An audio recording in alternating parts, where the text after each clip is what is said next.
저는 올해로 딱 50살이 되는 여자입니다. 슬아에 딸이 하나 있어요.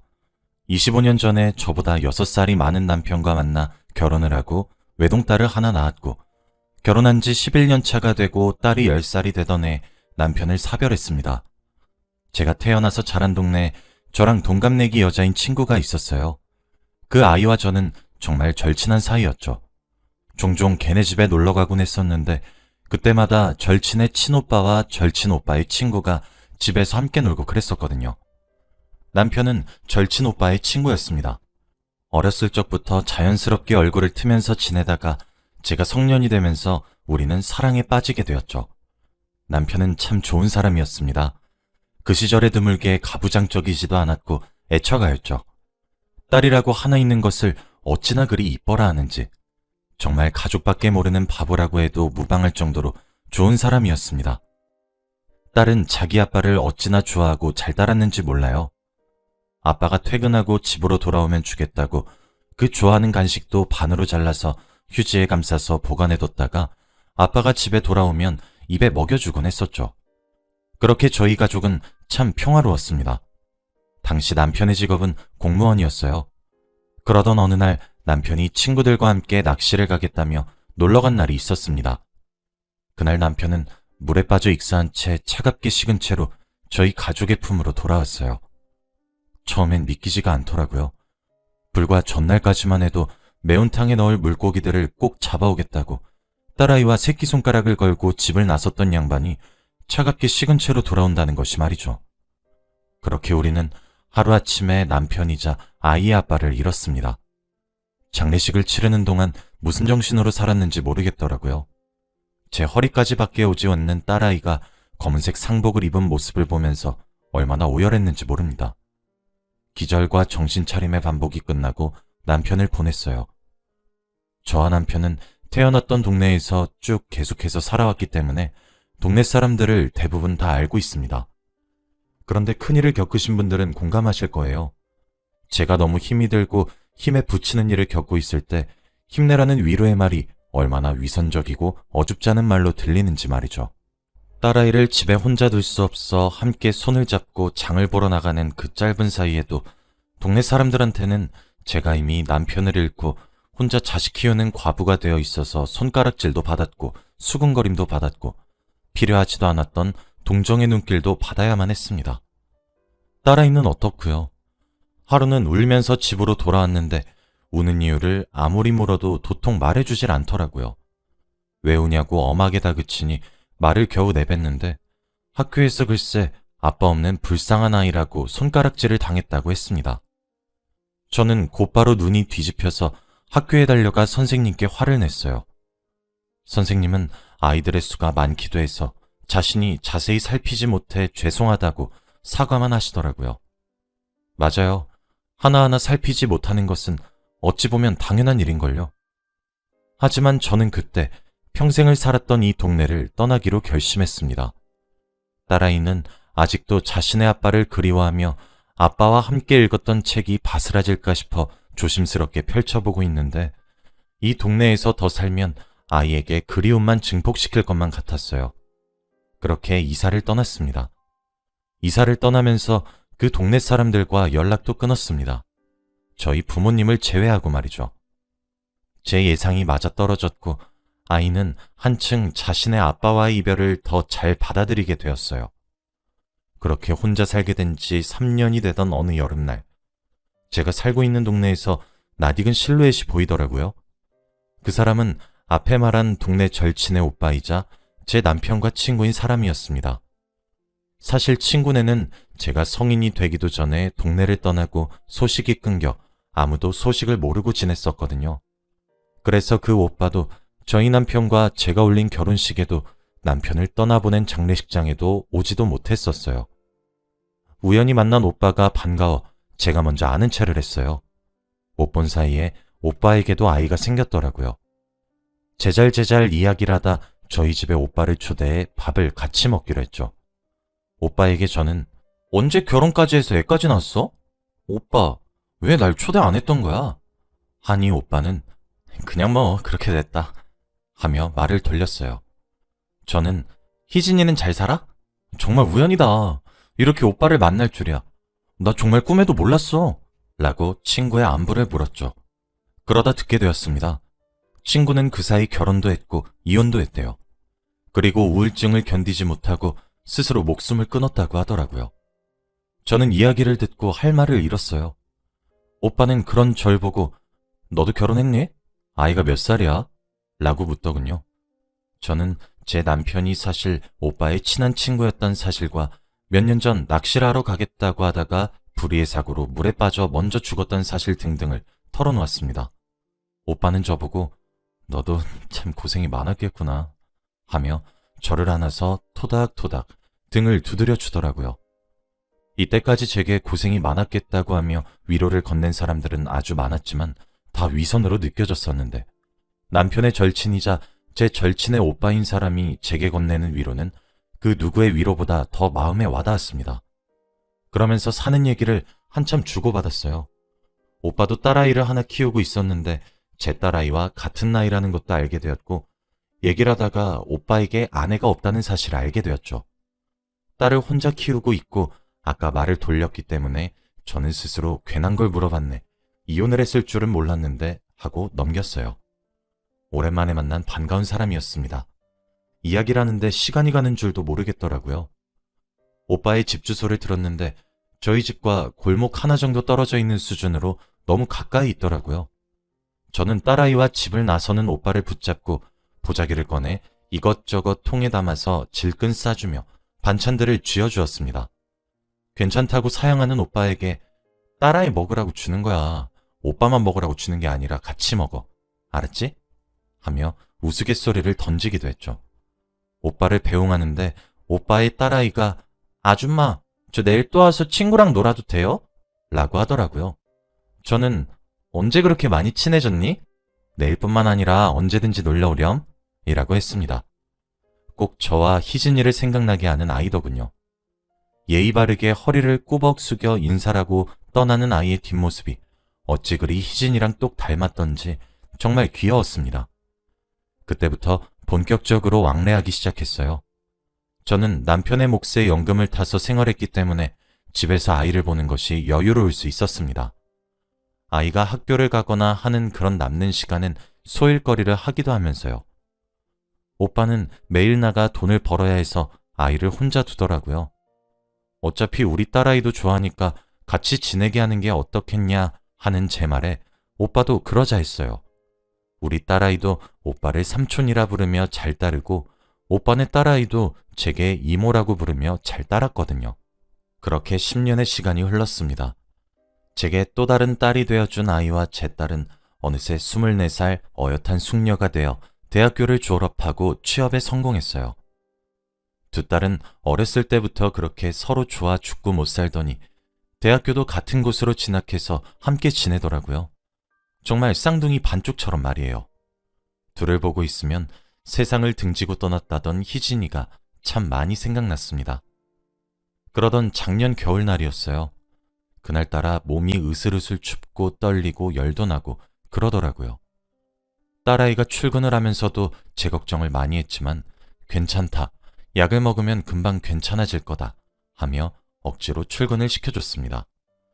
급하게 해열제도 복용하고 따뜻하게 몸을 데우면서 한숨 자야지 하고 깜빡 잠들었죠. 근데 눈을 떠보니 익숙한 제 방 천장이 아닌 새하얀 병원의 천장이 절 반기고 있더라고요.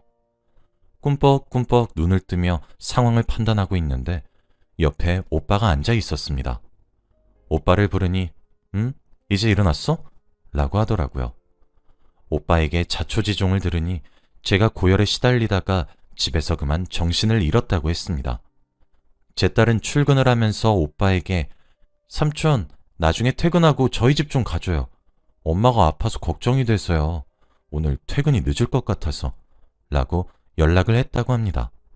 마침 오빠는 그날 일찍 퇴근을 해서 저희 집을 왔는데 아무리 초인종을 누르고 문을 쿵쿵 두드리면서 제 이름을 불러도 인기척이 없자 딸아이에게 비밀번호를 물어서 누른 뒤에 들어와 보니 방에 제가 이불을 덮고 쓰러져 있었다고 하더라고요. 그 길로 병원으로 실려왔고 그 이후로 오빠가 제 옆을 지켰던 거였습니다. 병원에서는 몸이 너무 허약해졌고 검사도 이것저것 받아봐야 한다고 이틀 정도 입원을 권유했어요. 그 사이 오빠네 딸도 제 병문안을 왔더라고요. 제 딸아이가 오빠와 함께 제가 먹을 거리를 사러 갔고 오빠네 딸아이가 옆에서 제 말동무를 해줬는데 제게 그러더군요. 이모야, 이제 이모가 내 엄마도 같이 해주면 안 되나? 라고 말이에요. 처음엔 그 말에 너무 놀라서 마시던 물을 뿜었어요. 캣캣거리면서 뭐라는 거야 너? 하니까 아니 내가 우리 아빠를 좀 아는데 우리 아빠 아무리 봐도 이모야 엄청 좋아한다. 둘이 사랑하는 거 아니었나? 그냥 이모야 말고 내 엄마 해주면 안 돼? 라며 귀엽게 웃더라고요. 제가 어이없다는 듯이 뭘 보고 그렇게 느꼈어? 말도 안 되는 소리 하고 있어 정말 콩할 만한 게 하며 장난스럽게 머리를 쥐어박았죠. 그랬더니 아니야. 아니 우리 아빠 그렇게 횡설수설하고 소리 지르는 모습 내가 진짜 처음 봤다니까? 나 회사에서 아빠 전화 듣고 얼마나 놀랬는지 알아? 그니까 회사 마치자마자 부랴부랴 이모야 얼굴 보러 왔지. 난 진짜 이모야 뭐 깔딱깔딱 숨이라도 넘어가는 줄 알았다. 아까 간호사 언니한테 이모야 병실 어딘지 물어보면서 들었는데 아빠가 응급실에서 빨리 이모야 눈 뜨게 만들라고 난동도 피웠대. 내가 아팠을 때나 그러지. 우리 아빠가 어디 가서 그렇게 큰 소리 치면서 난동 피울 사람이야? 평소에도 말 몇 마디 하지도 않는데. 진짜 내가 보기엔 우리 아빠 이모야 좋아한대도? 이모야는 우리 아빠 어떤데? 그냥 둘이 결혼하면 안 돼?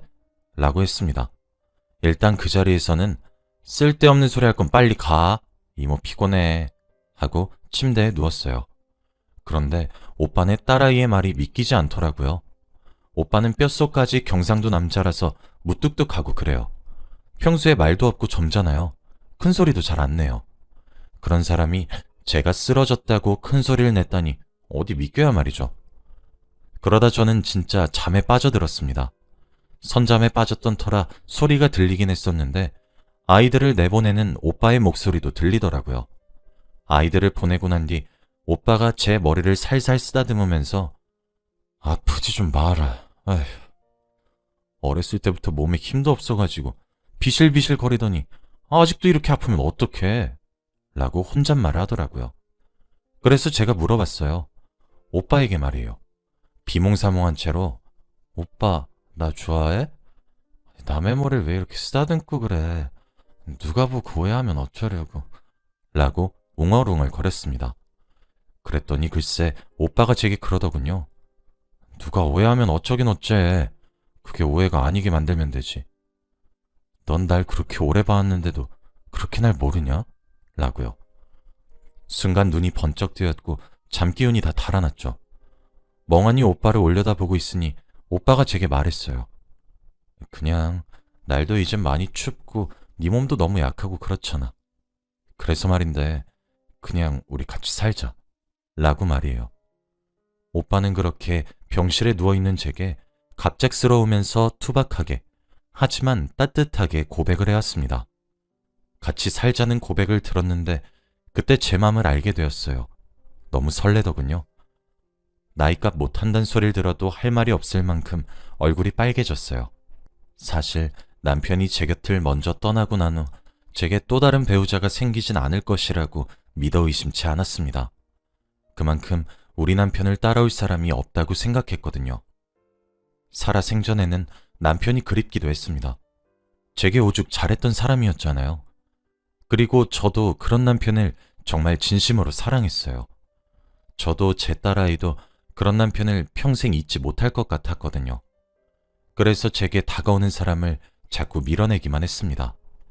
제게 다가오는 사람을 받아주는 행동은 마치 제가 남편을 배신하는 것처럼 느껴졌거든요. 그런데 처음으로 정을 주고 싶은 사람이 이렇게 갑작스럽게 생겨버렸습니다. 먼저 떠난 남편에겐 정말 너무 미안한 일이지만 하늘에 있는 남편이 허락만 해준다면 남은 여생을 맡기고 싶은 사람이죠. 이젠 저도 많이 지치고 늙긴 했는지 그 마음을 밀어내기보다는 받아들이고 함께 살고 싶어졌어요. 서로 의지하면서 말이죠. 그래서 제가 제 마음을 눈치채지 못하고 있었던 거였습니다. 남편을 생각하는 마음이 제 진심을 가리고 있었던 거죠. 이 정도의 마음이었구나 하고 깨닫게 되기까지 참 오랜 시간이 걸렸을 텐데 그 시간을 꾹 참고 기다려준 오빠에게도 참 고맙고 그 용기를 칭찬해주고 싶어요. 저는 미소를 환하게 지으며 고개를 끄덕였고 퇴원 후 오빠와 살림을 합치기로 했습니다. 걱정했는데 두 딸아이는 웃으면서 이럴 줄 알았어 하며 축하해 주더라고요. 이미 제게 또 다른 딸이었지만 진짜 딸이 2명이 되었어요. 살림을 합치고 혼인신고를 한 이후 오빠와 함께 죽은 남편의 묘지로 함께 찾아갔습니다. 남편에게 제 입으로 말해주고 싶었거든요. 이 오빠를 사랑하게 되었다고 말이에요. 그래서 미안하다고, 하지만 축하해달라고 말이죠. 우리 정말 오랜 세월 만에 보는 건데 이렇게 보게 돼서 미안하다. 축하해줘라. 내가 이 사람 눈에 눈물 한 방울 안 흘리게 하겠다는 약속 하나는 꼭 지킬게. 라고 말을 하더군요. 그렇게 사별한 남편에게 오빠를 보여주고 돌아오는 길에 오빠가 얘기했습니다. 사실 말하고 싶은 이야기가 하나 있어. 사실 우리 딸은 내 친딸이 아니야. 우리 희진이 딸이야. 원래 우리가 그 동네 떠나게 되면서 희진이가 사고쳐서 결혼을 했어. 그런데 결혼하고 난 뒤 남편이 계속 여자 만나고 그렇게 방탕하게 살아가지고 희진이가 이혼했거든? 근데 사람들이 손가락질도 하고 동네 창피하게 만들지 말라고 그랬었나 봐.